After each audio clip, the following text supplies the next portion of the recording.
Karen and I enter a hospital room to find Chanelle alone in tears. She's been crying. She's in hospital wear and she has no makeup on. She looks fucking depressed. It's like the world is on her shoulders. It sickens me a little. But damn, where's my guy at? I search down the hall. Nope. He's not here. There's no Santos looking around, which means Chanelle's still unpacking. I take a look at her for a second. Chanelle looks broken and lost. I want to hug her and tell her to be okay, but Karen beats me to it. Karen goes to hug her. I stand back a little, giving them the space they need. Shit, I need to work out why she's in the hospital. Why are you here, Chanelle? It's a false alarm. I just fainted. The doctors think I haven't been eating or drinking enough. Like they would be in my fucked up situation.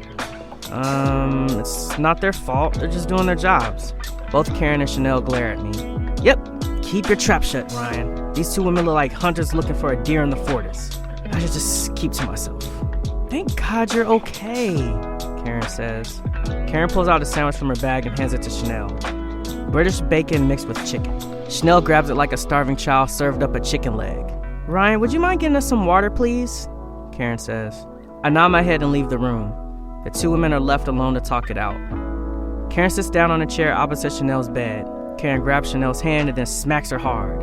Ow! Don't ow me! Where is he? What have you done now? I asked him to leave me alone, Chanelle says. Why are you so keen on punishing him? He hasn't done anything wrong. Talk to him. How can I tell him that I'll never be the mother to his children? How can I tell him it's all my fault? How is it your fault? Karen asks. This bitch, 3 weeks before she met Santos, got a disease that made her infertile. Hence, my fucking fault. Chanelle starts to sob. Karen grabs her hand again and once again smacks her hard. Ow! I'm not a punching bag! I need to know why you're pushing him away. I can't shackle him to me if there's no real future for us. There is a future for you. Look, it may not be the one you envision, but there's still one out there burning. You just need to put more wood on it and make the fire last longer, Karen says. Chanelle lets that sink in for a beat. No. I released Santos and that's final. So you dumped him. Yeah, I told him I didn't love him and that I still had feelings for Ryan and he bought it. Honey, why would you do that? What if he decides he wants to go out and meet someone else as a way to get over you? I'd be okay with that. Are you sure? Karen asks. Yes, he'll meet someone else.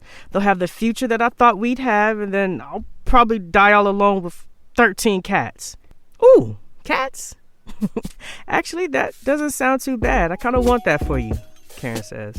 And then when I'm older, those cats will probably eat me alive and I'll just die. That's settled. That's what I want for you. It's Chanelle's turn to smack Karen. I'm telling you that's what's going to happen. You're fucking stupid. And you know what? I'm going to encourage Ryan to help Santos get laid. I don't care anymore. Santos is free to do whatever he wants. I answered to find Karen and Chanelle talking. I heard a gist of what they were talking about before I came into the room. Chanelle is definitely not over Santos. She thinks she's doing the right thing by releasing him, but I'm telling you, once Chanelle realizes how she's fucked up, she'll come to her senses and kick herself. And by then, it'll be way too late. And she's gonna kick herself hard. Look, I'm telling you, it's proven science. Not that I'm an expert in that field. Karen hints that she wants to talk to me outside. I put down the water bottle and exit with her. So, Santos has a sister who's a stripper, right? Yeah, where's this going? Oh, you want me to cheat on you?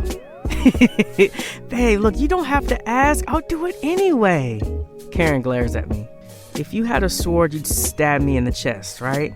Look, we need to make Chanelle jealous, and I was thinking you could take Santos to that strip joint and get some pictures of Santos laughing and having a good time, and then you could send me those photos, and that way we make Chanelle jealous enough to want Santos back.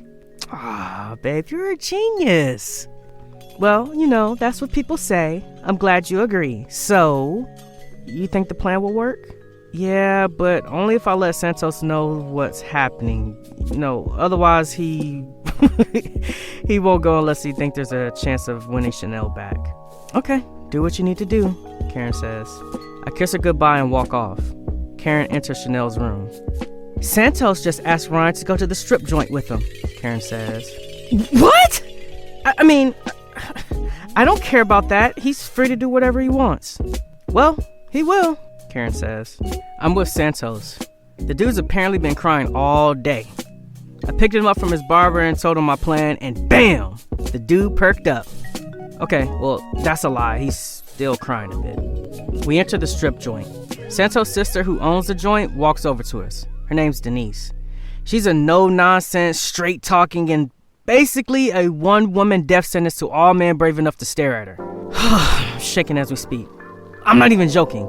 Look, I'm telling you, one look from her and you'd be dead in a coma. That bitch been playing you again? I laugh as Santos glares at us. Chanelle ain't a bitch. She's the love of my life. Whatever. Look, I got your text, Ryan. We have 4 girls on break. They're in the back. You have 5 minutes before I kick you out. You touch them, you pay for a dance. And Karen hears about it. Do we understand each other? Yes, jeez. Follow me, please. Denise leads us to the back room. 4 girls are set down. As we enter, they stand up to greet us. Denise exits.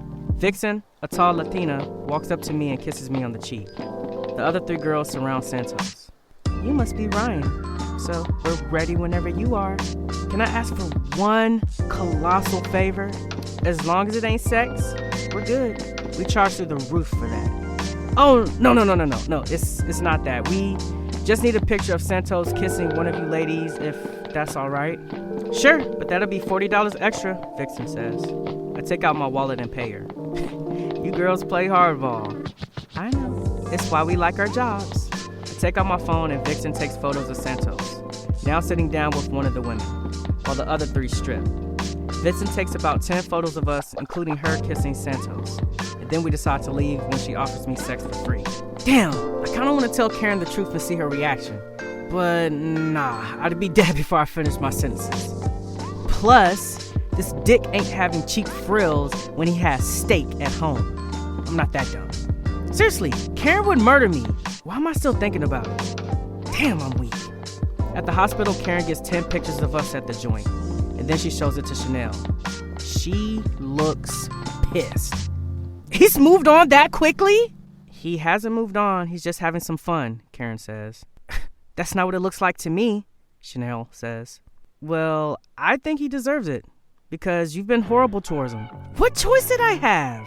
You had plenty, and you took the easy one. Yeah, true, but I still can't shackle him to a non-existent future, Chanelle says. Look, that man loves you enough to have any future the world throws at you. And if you don't believe that, then maybe you don't deserve him. So perhaps you should just start buying your cats, Karen says. Chanelle stares at Karen for a second. Oh, I hate it when you're right. She sighs and then lifts her head. Fine, I'll take them back. Good. Oh, and by the way, I know those pictures were fake. What? Look, I had nothing to do with it, Karen says. Yeah, you did. Bitch, don't lie. I know you. Fine. How did you work it out, Luther? Santos cringes whenever he's uncomfortable. He's uncomfortable in every single picture. So that means he didn't want to be there. And that also means someone suggested he go there to make me jealous. Was that you? Don't lie. I can tell. Seriously, the world needs to give you your own detective show on Netflix. It would be a bigger show than the Squid Game. There's a knock on the door. Santos waits nervously. Chanelle waves him in. Santos looks nervous and he enters. A strip joint? Chanelle says. It wasn't my idea. Santos starts rumbling like a scared kid caught with his hand in a cookie jar. Ryan dragged me there. Look, I'm sorry. It won't ever happen again. I promise. I didn't even enjoy it. I mean, yes, stuff happened down there. It might have moved. Fine, I'll admit it. It did. But I didn't enjoy it, I swear. You know my heart only beats for you, baby. Okay. I'll leave and I'll never see you again. Wow, he's a loser. Bye, bitches, Karen says. Karen takes my hand and we exit to let these 2 idiots work through their shit. He's not a loser, Karen. The love of my life, Santos. I love you. So, about before, he asks. I was wrong to end things with you. I just thought there wasn't a future for us. But Ryan and Karen show me that there is. Really? Yes, dummy. I love you. We just need to talk to our doctors and get a final confirmation on the next steps for us, and then we'll move on to it. So what if, he asks. Then we'll look up other avenues and we don't give up. We never give up. This is you and me. We're strong enough to handle any storms that comes our way. Santos smiles and kisses her. I love you. I love you too. They kiss again. This Shit Is Real was voiced by me, Smurf Brown, and written by Joao Nacita.